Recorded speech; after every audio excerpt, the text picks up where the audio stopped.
Hi everyone, I'm Jules. Welcome to Jules Journals. In my videos, I like to talk about books, movies, TV, anything like that, but I also do some collaging and glue booking, so if that seems interesting to you, please subscribe. I'd love to have you a part of our little family here. And so let's get started. This is my mid-month kind of recap for November of 2024. I did finish 4 books so far in November. So let's get started with the first one. It is Into the Uncut Grass by Trevor Noah. And it has really delightful illustrations by Sabrina Hahn. Just show you something. Yeah. So I believe this is a nod to The Boy, the Mole, the Fox, and the Horse by Charlie Mackery. I mean, you can see the resemblance. And this is, it's a children's book, but it really is for all ages. And it is about kind of coming to peace with the relationships in your life and those that you love. I did really enjoy this, and I can see myself reading this like once a year. The Boy, the Mole, the Fox, and the Horse I read last year at Thanksgiving time, on Thanksgiving for the first time, and I said I would read it every Thanksgiving morning. It just makes you come to Thanksgiving with that grateful heart. Anyway, all right, so let's get to the next book. It is Drive Your Plow Over the Bones of the Dead by Olga Tokarczuk. And this is about a Polish woman who lives kind of in a remote area and takes care of the summer homes of the more wealthy Warsaw residents. And she is very eccentric, very quirky. She loves astrology.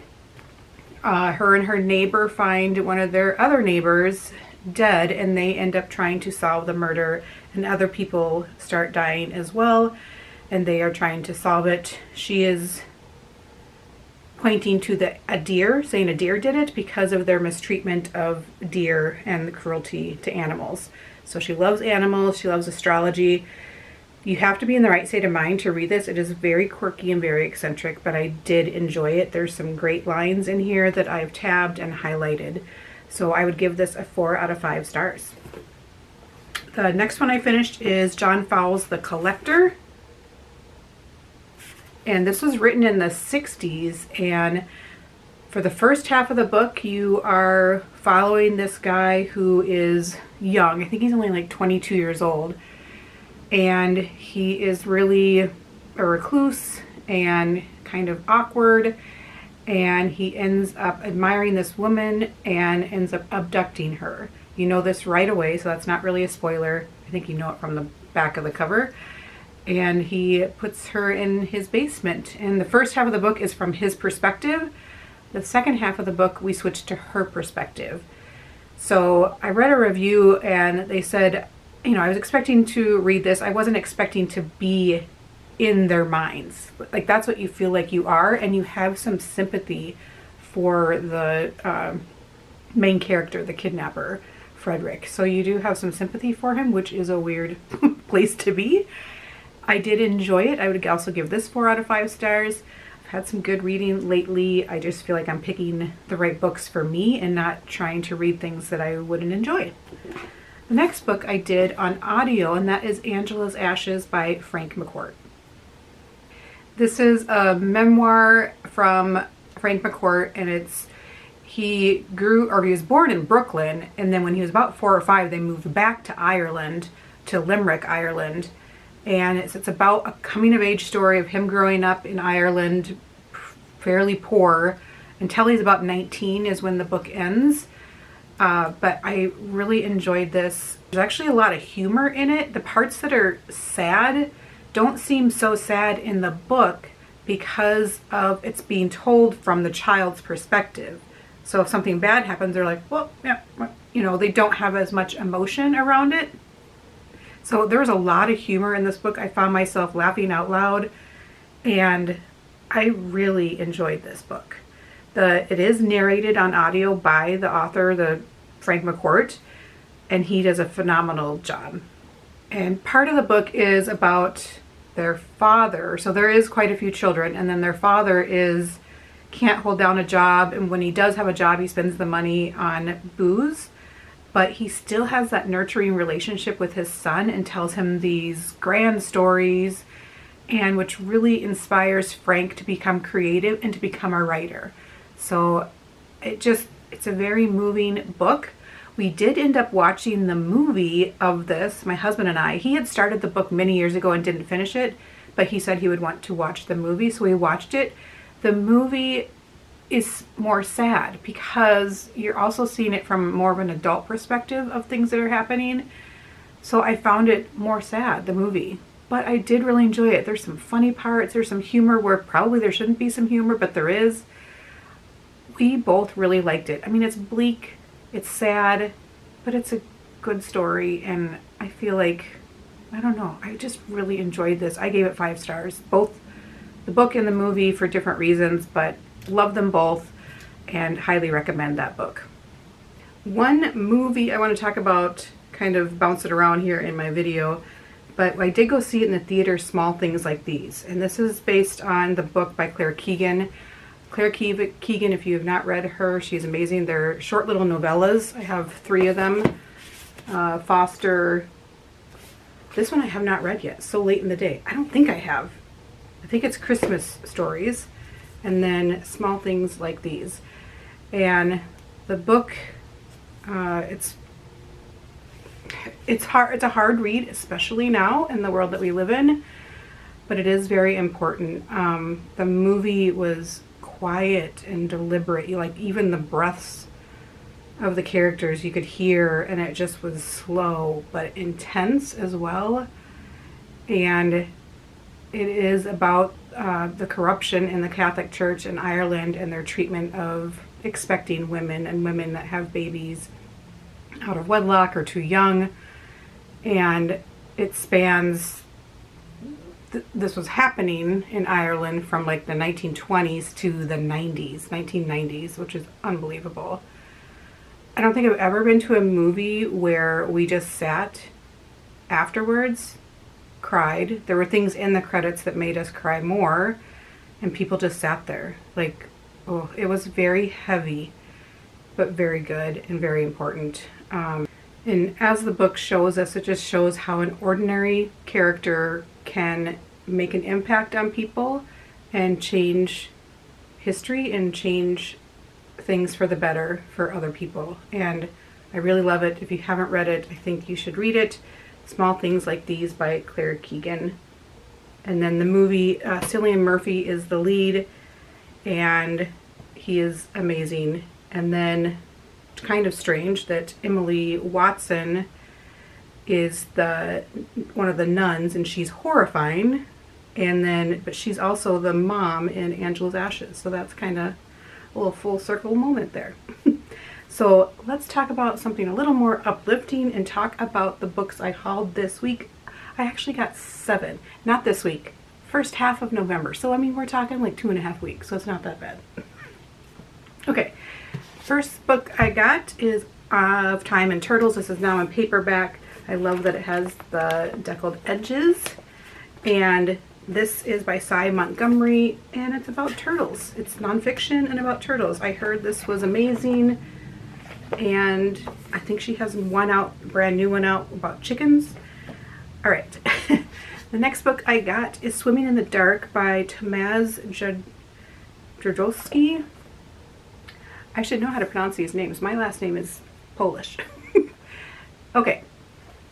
And the reason I bought this is because it's another Polish book, and in the Barnes & Noble section, or they had, you know, where the employees will write down little things about books that they like. This one, somebody wrote about an employee, and I have found a lot of great books that I loved that way, and they wrote about this book in their little blurb on the bookshelf, and then I saw it takes place in Poland, and I'm like, okay, let's do it. The other book I got is Raven Black by Anne Cleeves, and this book, Anne Cleeves, I read, what was it called? The Seagull, and I just read a first Anne Cleeves book this year, and I liked it, so I picked up this one. This is the first in her Shetland series, so I do like the TV show Shetland. It's kind of dark and Scottish and misty. And so I thought I would get the book as well and start on that series. All right, then another one I got is Victor Hugo Notre Dame de Paris, which is Hunchback of Notre Dame. I got the Penguin Classics version so that, which they're pretty cheap, so I can annotate it and tab it and all of that. And I'm also listening to this on audio because I want to make sure that I'm comprehending everything in it. Sometimes these classics are hard for me to understand. But the audio is not exactly, it's not the same translation. So sometimes it's not the same words, which is a little jarring, but I'm getting along just fine with it. I'm not very far in it. Page 20, 30. And my husband is reading this as well. We're going to Paris next year, and we thought this would be a good book. He's already read it in the past, and this would be a good one to kind of buddy read together before we go to Paris. Another one I am about halfway through, and I had picked this up, and then I started it last week? I can't remember. Orbital by Samantha Harvey, and this just won the Booker Prize. And I have been tabbing it quite a bit. I don't know if you can see that. And highlighting things. This is a sci-fi book. It's pretty short. It's short this way and short that way. And yeah, like I said, I'm about halfway through. It's interesting because there's some beautiful writing in it, and they're talking about seeing the world from where they are. So, and how much they, during the day, the sun rises and sunsets for them like 16 times or something. So their time is just skewed, and that's always been an interesting concept for me, is time. And I'm really enjoying this. I'm kind of disappointed James didn't win the Booker, but I am enjoying Orbital. Next book I bought is Boy Swallows Universe by Trent Dalton. And this is a hardcover book, pretty chunky. And this is about a boy growing up in the 80s in Australia. And I think this might be Trent Dalton's debut. And there's a TV show now on Netflix. So I want to finish this and then watch the TV show. I am enjoying it. I'm only like 80 pages in or so. And I'm enjoying it. It's quirky. It's funny. It's another coming of age story, which is becoming my favorite type of story. The other book I got is Kristen Hanna, Winter Garden. And the reason I bought this is because it's our book club pick for December.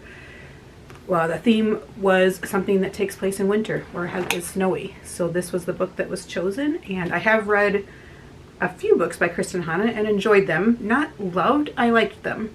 And so I am looking forward to reading that one. All right, that is all the books I hauled. What else do I got for you?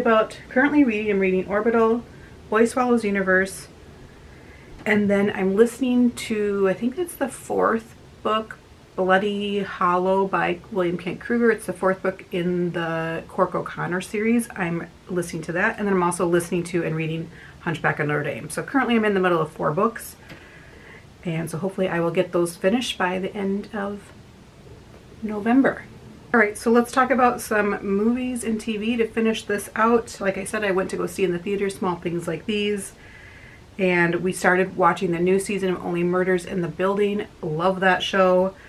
I watched 28 Days Later, which is very hard to find, and I will not tell you how I found it.